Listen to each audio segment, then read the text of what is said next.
Chegamos ao quarto dia do nosso devocional, penúltimo dia dessa série de 5 dias estudando sobre a procrastinação e não só estudando, mas aplicando todos os dias aqui. Eu tenho te dado um pequeno desafio para você conseguir avançar e ter resultados aí na sua vida, tá?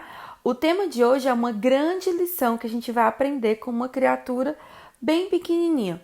E antes da gente entrar aqui no texto em si, eu quero te lembrar de deixar o seu like e compartilhar esse vídeo com as suas amigas, tá bem?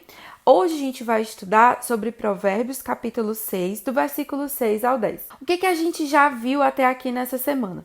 Nós já vimos que carregamos a imagem de Deus e que nós possuímos a capacidade de decidir e planejar. E tendo essa capacidade, a gente pode alterar o nosso ambiente para conseguir chegar lá nas nossas metas, nos nossos objetivos. E hoje a gente vai aprender uma lição preciosa com a natureza, com aquilo que Deus criou. Nós vamos pensar juntas sobre algumas verdades acerca da motivação e da diligência.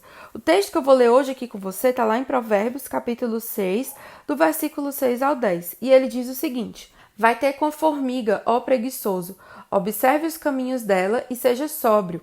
Não tendo ela chefe, nem oficial, nem comandante, no verão prepara a sua comida. No tempo da colheita, ajunta o seu mantimento.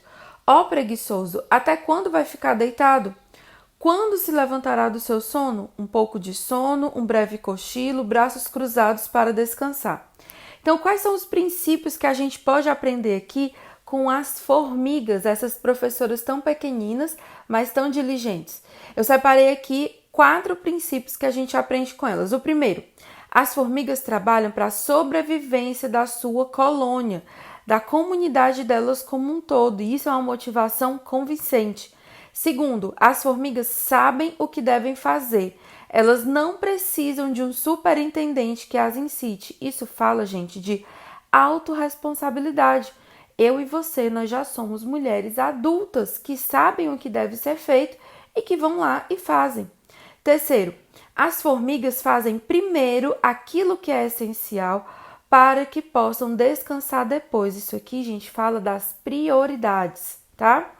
E o quarto princípio é que as formigas trabalham sem banda de música e sem aplausos. E assim também a gente deve servir como que para o Senhor. A Bíblia diz no Novo Testamento que a gente deve fazer tudo para a glória de Deus e que a gente não pode desanimar de fazer o bem, porque no tempo oportuno, no tempo de Deus, a gente vai colher aquilo que nós plantamos com as nossas mãos.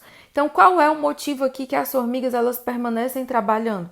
Elas permanecem fazendo o que precisa ser feito para sobreviver, para a sobrevivência delas em si mesma e da colônia como um todo. Elas têm um pensamento de comunidade.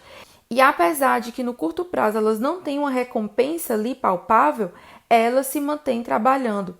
E se a gente não aprender com as formigas sobre esses princípios, a Bíblia diz que a pobreza vai nos pegar de surpresa. Está lá em Provérbios capítulo 6, versículo 11. Quando nós procrastinamos, nós estamos acreditando na mentira que nada vai acontecer conosco. E o que eu quero que você faça, que você pense hoje na prática, tá? Ontem, se você fez a atividade de ontem, você fez uma lista das suas prioridades verdadeiras. E aí eu quero que hoje você cite pelo menos 5 prioridades que você acha que devem estar no topo da sua lista. Porque como a gente aprendeu aqui, uma coisa é aquilo que a gente considera nossa prioridade, onde nós investimos o nosso tempo, o nosso dinheiro e a nossa energia. E outra coisa é o que deveria ser. Muitas vezes, as nossas prioridades não estão casando com as prioridades de Deus. Então, hoje, você vai fazer uma lista de como você imagina que deveriam ser as suas prioridades. Em segundo lugar, do lado de cada uma dessas prioridades, você vai escrever as consequências de você negligenciar isso. O que é que vai acontecer se eu não, por exemplo, priorizar o meu relacionamento com Deus? Se eu não der importância à minha família, ao meu casamento, ao meu trabalho, e aí vai depender de qual é a sua lista de prioridades. E por fim, o terceiro ponto é que você vai citar quais são as pessoas que vão sofrer essas consequências negativas. Então, por exemplo, digamos que a minha prioridade aqui seja buscar a Deus, ter um relacionamento profundo com Deus. O que acontece se eu não busco a Deus? eu me torno uma pessoa pecaminosa, eu não consigo gerar o fruto do Espírito Santo na minha vida, eu me torno amarga, irada, uma pessoa irritada, que tende ao pecado, que é grosseira com as outras pessoas, descontrolada, com desequilíbrio emocional, com muitos problemas. E quem é que sofre diretamente com isso? Além de mim mesma, a minha família, as pessoas que convivem comigo e por aí vai, tá? Então esse é o seu exercício de hoje para você avaliar e colocar em prática. Que Deus te abençoe com clareza, com sabedoria e, acima de tudo, que o Senhor coloque na sua mente, no seu coração e nas suas ações diligência para fazer aquilo que precisa ser feito, para agir de acordo com aquilo que Deus te chamou para ser, tá bom? Deus te abençoe e até amanhã.